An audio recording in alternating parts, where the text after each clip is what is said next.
હર હર મહાદેવ મિત્રો, ફરી એક મારા નવા વિડીયોમાં તમારા બધાનું હાર્દિક સ્વાગત છે મિત્રો. અને હાલ અત્યારે હું આવી ગયો છું ગોપનાથ મહાદેવના સાનિધ્યમાં મિત્રો. અને આજે એમ કહી શકાય કે શ્રાવણ મહિનાનો બીજો સોમવાર છે મિત્રો. તો આપણે આવી ગયા છીએ ગોપનાથ મહાદેવના દર્શન કરવા મિત્રો. તો આજે તમને આ વિડીયોની અંદર જેમ કહેવાય કે ગોપનાથનું ભવ્ય રસોડું છે એ મિત્રો તમને આ વિડીયોની અંદર બતાવવાનું છે કે કઈ રીતની રસોઈ તાર થાય છે. જ્યાં અહીંયા બધા ભાવિ ભક્તો જે સોમવારને દિવસે મહાદેવના દર્શન કરવા આવે તો એમની માટે જે પ્રભુ પ્રસાદ માટે જે રસોઈ બનાવે છે એ કઈ રીતે તૈયાર થાય એ તમને વિડીયોની અંદર બતાવવાની છે. અને જો મિત્રો તમે મારી યુટ્યુબ ચેનલમાં જોતા હોય તો મારી યુટ્યુબ ચેનલને સબસ્ક્રાઇબ કરી દેજો. અને ફેસબુક પેજમાં જોતા હોય તો ફેસબુક પેજને ફોલો કરવાનું ભૂલતા નહીં. તો વિડીયોમાં કન્ટિન્યુ જોડાયેલા રહેજો અને કોમેન્ટમાં હર હર મહાદેવ લખવાનું ભૂલતા નહીં.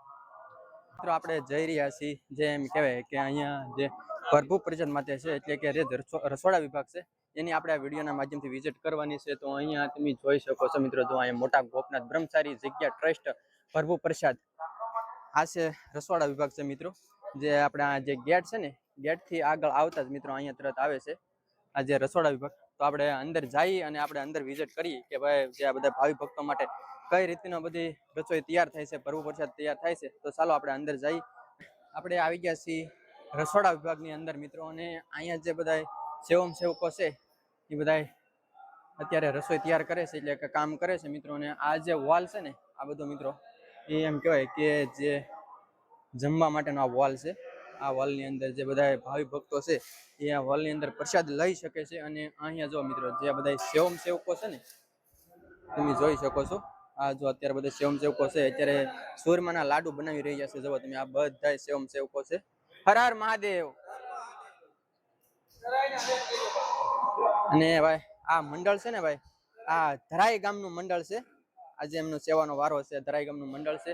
અને બધા ભાઈ ભાવિ ભક્તો છે એ લાડુ વાળી રહ્યા છે. અને હવે આપણે અંદર જઈ. અહીંયા જો મિત્રો જે આ બહેનો માતાઓ છે ને એ અહીંયા જો આ મિત્રો એમ કહેવાય કે રોટલી બનાવવા માટેના માસી છે એ પીંડા બનાવે છે. જો તમે અહીંયા જે લોટ બાંધીને પીંડા બનાવે છે અને અહીંયા છે એ રોટલી વણે છે. જો હાથે રોટલી વણે છે અને અહીંયા આ માછી છે એ બેઠા બેઠા રોટલી ચેડવે છે. જો તો આવી રીતે ભાઈ રોટલી વણવાનું કામ શરૂ છે, તમે જોઈ શકો છો. આ જે શાક છે સબ્જી છે અત્યારે તૈયાર થઈ ગઈ છે. જો મિત્રો જે સડીને બધી સબ્જી તૈયાર થઈ ગઈ ને આમાં છે દાળ છે, તમે જોઈ શકો છો. દાળ પણ સડીને તૈયાર થઈ ગઈ છે. તો શાક અને દાળ બે તૈયાર થઈ ગયું છે. તો આ છે શાક અને દાળ. અને આ બાજુ છે ને મિત્રો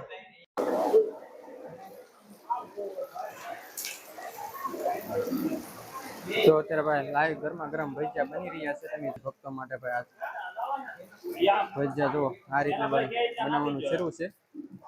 આખી મેથીના ભજીયા છે, તમે જોઈ શકો છો. અને અહીંયા જો આ પહેલો ઘાણ કાઢી નાખ્યો છે. આ પહેલો ઘાણ છે અને આ બીજો ઘાણ અત્યારે શરૂ છે. જો તમે તો આ ભજીયા અત્યારે ભાઈ શેડવે છે, તૈયાર થાય છે, તમે જોઈ શકો છો. જો તમે અને ભજીયાની અંદર જો હજી ભાઈ મેથી કોથમરી ને એવું નાખે છે.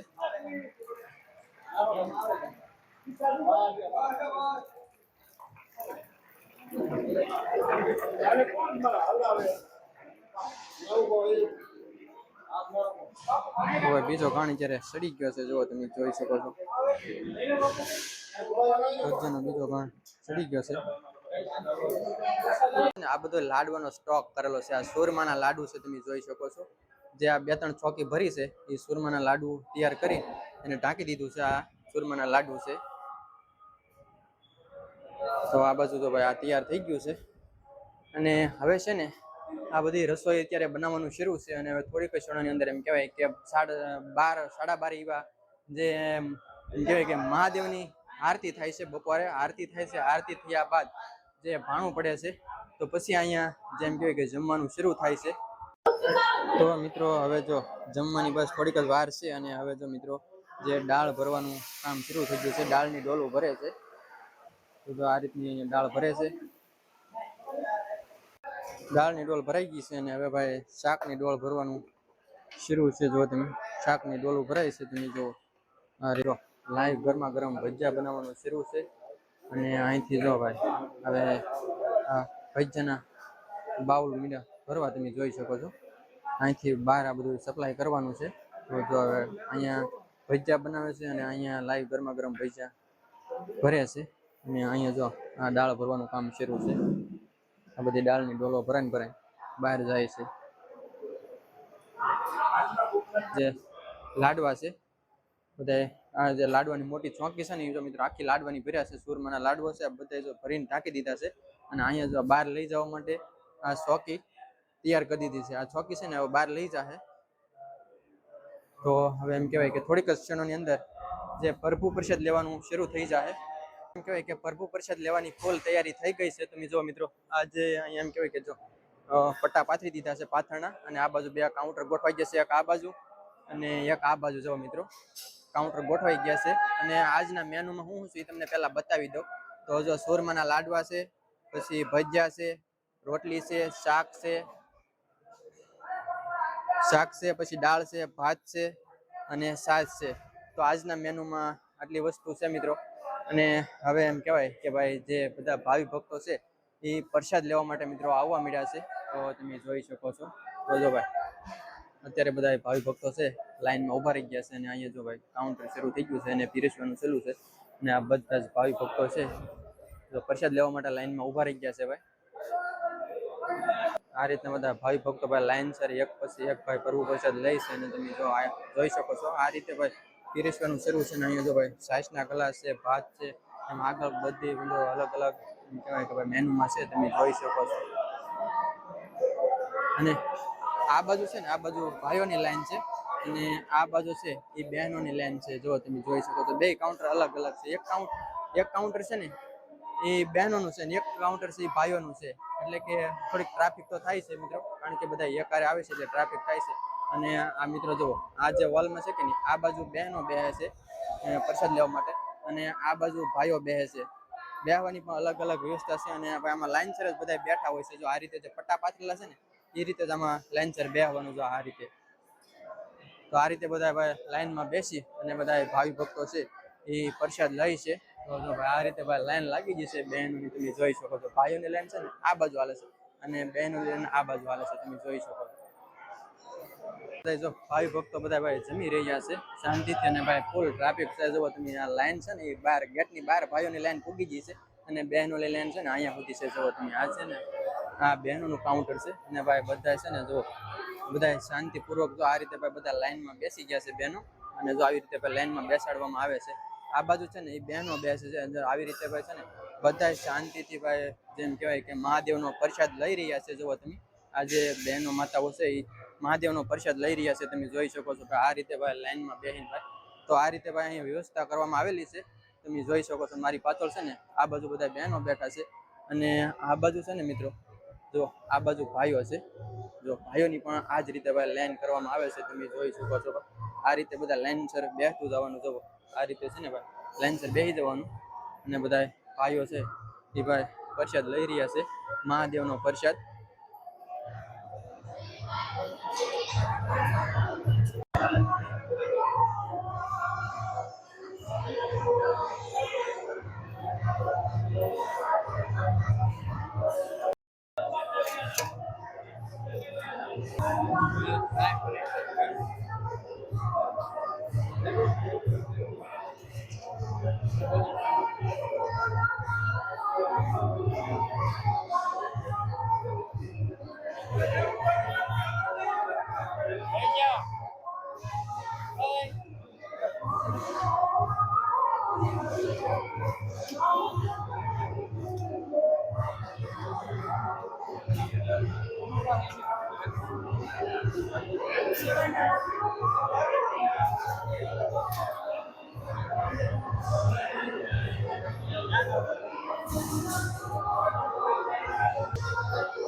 મહાદેવનો પ્રસાદ છે, અને આપણી સાથે ભાઈ દેવભાઈ છે.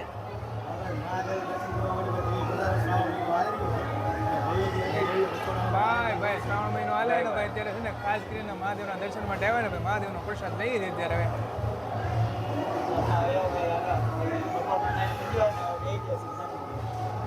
તો ચાલો મિત્રો હવે આ મહાદેવનો પ્રસાદ લઈ લઈએ. અમે જો પ્રભુ પ્રસાદ લઈ લીધો છે, ગોપનાથ મહાદેવની પ્રસાદી લઈ લીધી છે.